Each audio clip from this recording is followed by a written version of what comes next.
नमस्कार दोस्तों, आज हम जानेंगे भारत की एक प्रमुख नदी के बारे में। हम सभी ने गंगा नदी के बारे में सुना भी होगा और इसमें डुबकी भी लगाई होगी।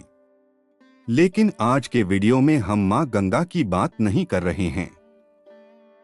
इस वीडियो में हम बात करेंगे उस नदी की जो आज लगभग विलुप्त हो चुकी है। जी हाँ, हम बात करेंगे सरस्वती नदी की। सरस्वती नदी का पुराणों में भी वर्णन है, परंतु आज ये नदी केवल भारत के प्रथम गांव माणा में ही प्रारंभ होती है और यहीं से पाताल में चली जाती है। आइए जानते हैं हमारी इस पौराणिक नदी के बारे में। ऋग्वेद में सरस्वती नदी का उल्लेख विस्तृत रूप से किया गया है, जिसे एक अत्यंत पवित्र और शक्तिशाली नदी के रूप में वर्णित किया गया है। यहाँ कुछ मुख्य बिंदु हैं जो ऋग्वेद में सरस्वती नदी के बारे में लिखे गए हैं।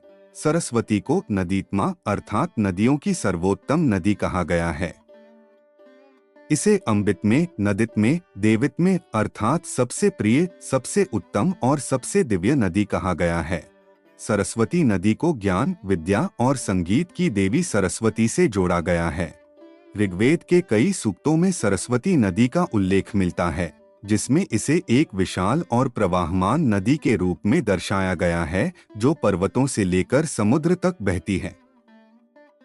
सरस्वती को एक शक्तिशाली और समृद्ध नदी के रूप में प्रस्तुत किया गया है, जो अपने जल से भूमि को उर्वर बनाती है। सरस्वती की स्तुति में उसे देवताओं की प्रिय और पूजनीय नदी कहा गया है। उसे बल और वैभव की नदी के रूप में वर्णित किया गया है, जो समृद्धि और सुख समृद्धि लाती है। सरस्वती का उल्लेख त्रिवेणी संगम में भी किया गया है, जहां गंगा, यमुना और अदृश्य सरस्वती नदियां मिलती हैं।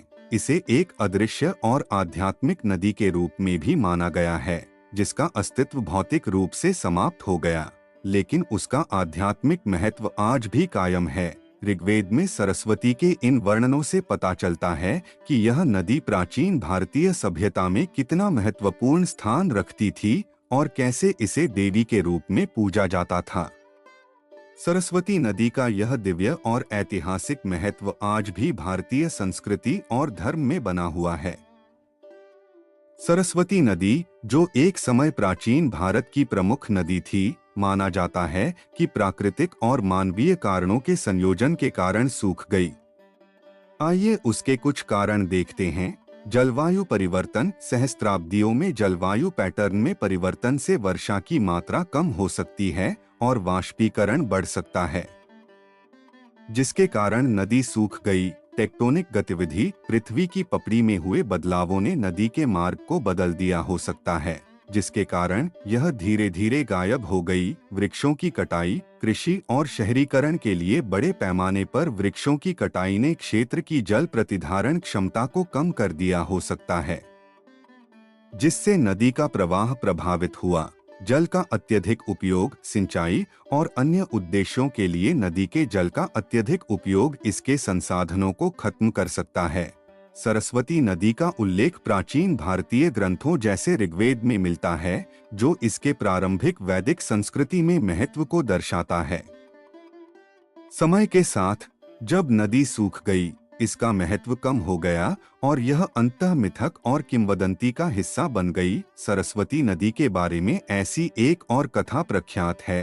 प्राचीन समय में सरस्वती नदी का प्रवाह एक बड़े पत्थर से बाधित हो गया था, जिसके कारण नदी का जल सूखने लगा था। इस समस्या को देखते हुए भीम ने अपनी शक्ति का प्रदर्शन करने का निर्णय लिया। उन्होंने एक विशालकाय चट्टान को अपने बल से खिसकाया और नदी के जल को नए मार्ग से बहने दिया। भीम ने अपने बल और वीरता का प्रदर्शन करते हुए उस पत्थर को हटाया और नदी को अपने नए मार्ग पर बहने के लिए मार्गदर्शन किया। इस प्रकार सरस्वती नदी का मार्ग बदल गया और वह फिर से प्रवाहित होने लगी। यह कथा भीम की महानता और शक्ति को दर्शाती है और सरस्वती नदी के प्राचीन भारतीय संस्कृति में महत्वपूर्ण स्थान को भी प्रकट करती है।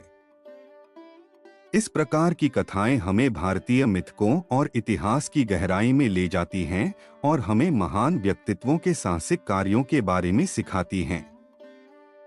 सरस्वती नदी के बारे में अगर आपको ये जानकारी अच्छी लगी हो तो कृपया लाइक और सब्सक्राइब अवश्य करें।